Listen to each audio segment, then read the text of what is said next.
Oh, everyone thought my face was a mess. Listen, I'm only a week out from the fight.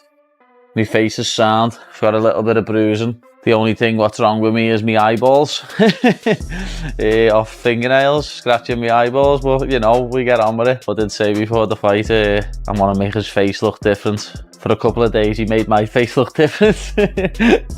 I had big shiners. There's nothing wrong with me. The only thing what's up with me is like, probably got a scratch cornea or something like that. Hopefully we can run it back in the future, because there's a couple of things in that fight what I... Paddy Pimblett has just dropped a bombshell on the MMA world, and suddenly his future looks far more uncertain than anyone expected. According to Pimblett himself, he is now dealing with a serious eye injury that could sideline him for the rest of the year. While the full medical details are still emerging, the situation is serious enough that surgery is being considered, putting his entire 2025 run in jeopardy. Immediately, attention has shifted back to the fight that started it all, the loss to Justin Gaethje. Do you think he eye-poked him on purpose?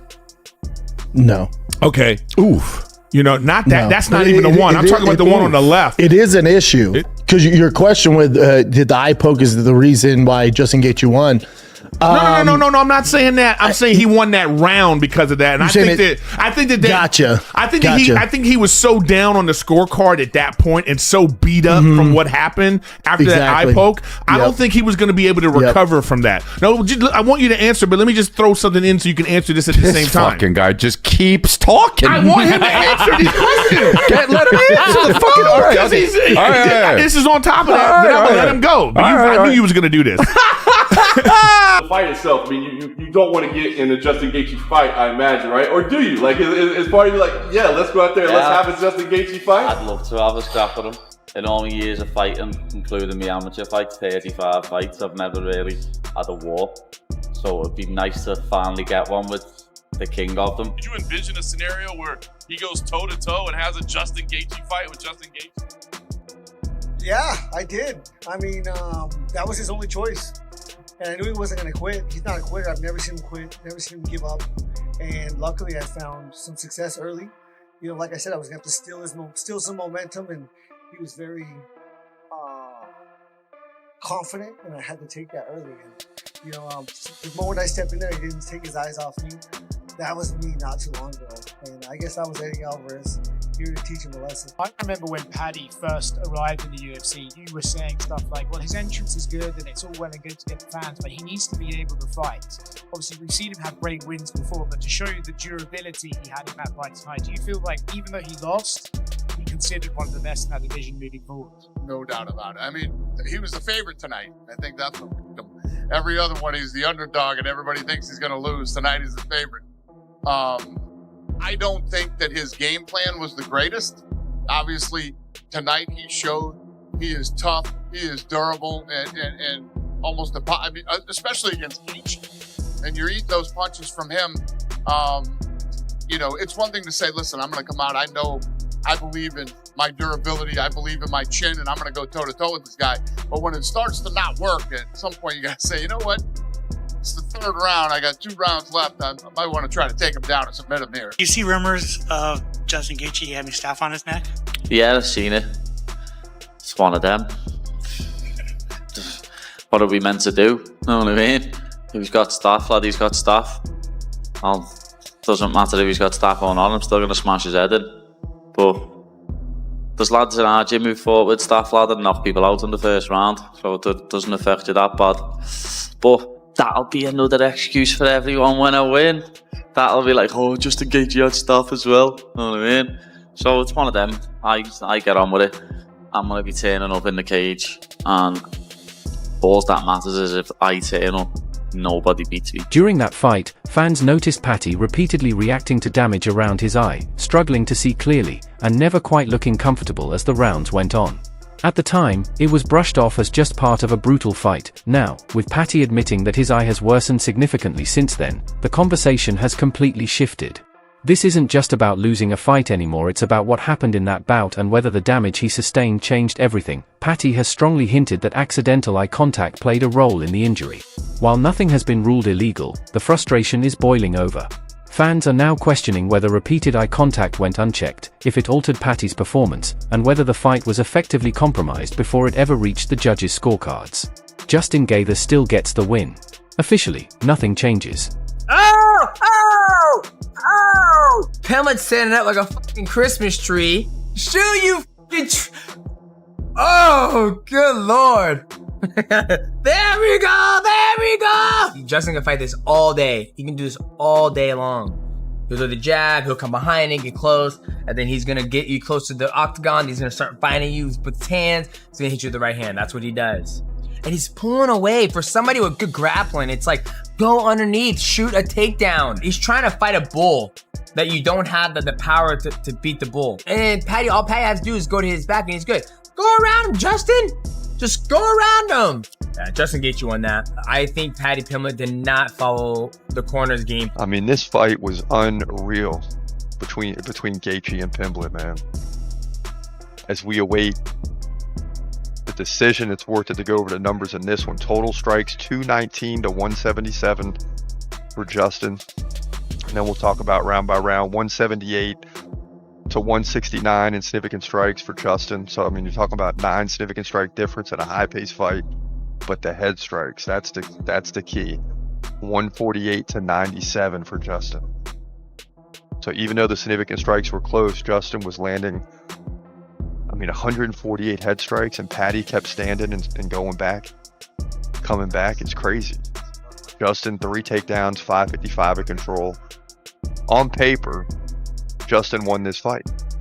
But Paddy did lead in 2 of the 5 rounds. Round 3 and round 5. Then round 1 was 36 to 35. So if I had to guess, I'm going to say it's 3 rounds to 2 for Justin Gaethje. That's what it seems like. 3 rounds to 2 for Justin Gaethje. And this is one of the most epic fights you'll ever see. The lightweight division never lets down. What an epic fight. Even if Paddy loses, his stock still goes through the roof. Because this is a guy, most guys would have laid down in round 2. And here we go. This is tense. Here we go.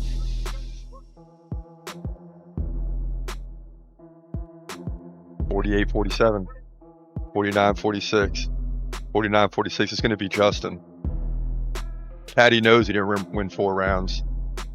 New interim title holder, lightweight division. So that means Justin is fighting for the title. What a fight, y'all. But Justin Gaethje pulls it out in dramatic fashion. Credit him. Credit him. His stock goes up too. He's now 27-5. Wow. That's the way it goes down. Main event. Lightweight division. UFC 324. Not gonna lie, you hit me with a body shot in that first round. You hit me right in the solar plexus, and it got me. Know what I mean? That was why I thought I was winning the first round up to that point. I'll be back better. It's as simple as that. You haven't seen the last. But the stigma around this result is growing. This is where the bigger issue explodes, because MMA fans have seen this story before. Tom Aspinall went through a remarkably similar situation: an eye injury, confusion, a long recovery, and endless questions. While the division kept moving, the fighter was left waiting, frustrated, and sidelined, with very little accountability from the UFC. Different weight class, same problem. Fighters are beginning to feel like eye injuries are treated as unfortunate side effects rather than serious career-altering events. Fans are growing tired of seeing momentum derailed while the sport shrugs and moves on. That was both eyes as well.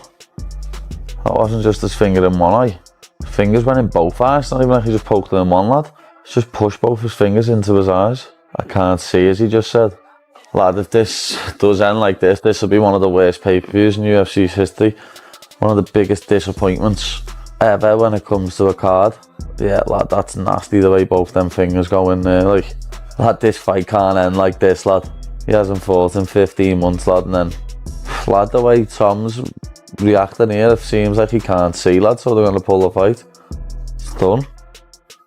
Heavy that. Anticlimactic as it gets though, John Anik, you are not wrong. I think they've got to run that back, lad. They can't not do that fight again. It was shaping up to be a good fight, the best test Tom's had so far in the UFC. Good for Tom, lad, yeah. Feel bad for Siligansu, even though it was his fault. It was unintentional. He didn't mean to do. Really bad how it looks. And he said, you can't train your eyeball to be stronger. It is what it is. There's protection here and here, but he obviously got no protection because the fingers were straight in. The fight should have been stopped. He couldn't see. It was a foul. He couldn't see. Then you can't fight. You know, if he'd have got knocked out with a head kick next, then it would have been worse. I don't know. And then he said, sometimes when your eyes here like that, it can become displaced and stay there. And they did a few tests on that, and they said it doesn't seem like that.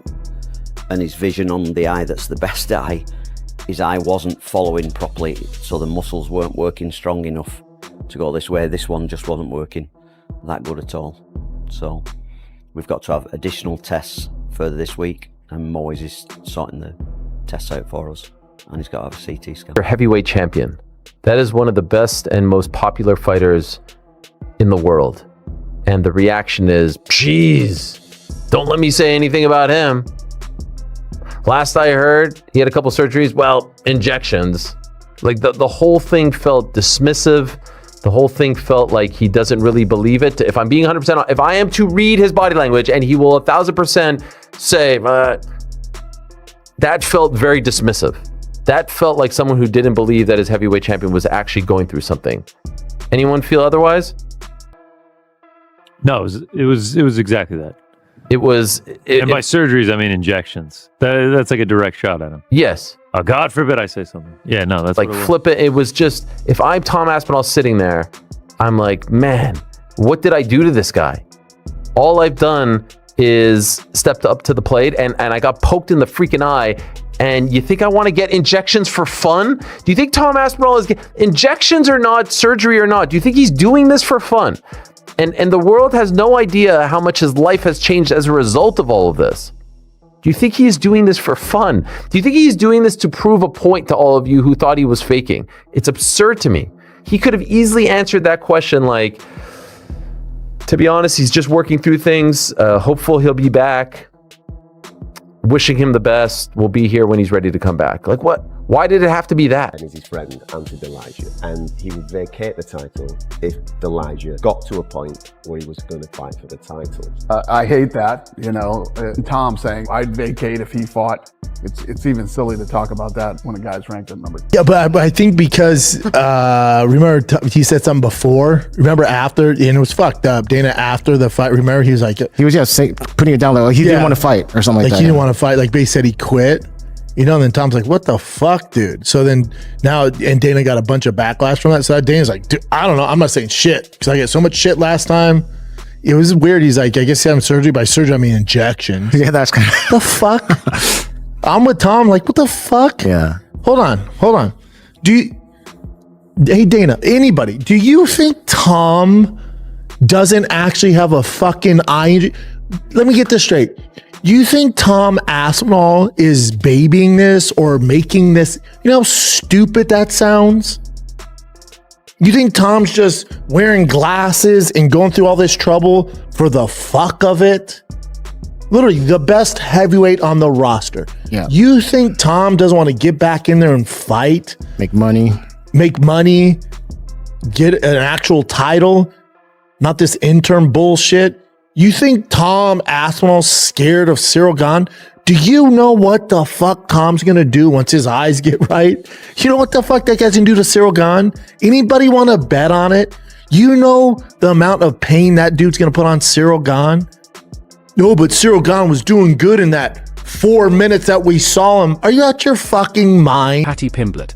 The consequences are brutal momentum gone, activity stalled, hype interrupted, and a reputation now tied to another what-if moment that wasn't entirely under his control. Fair or not, these moments stick, and long layoffs in today's UFC are ruthless. For the UFC, the questions are even bigger.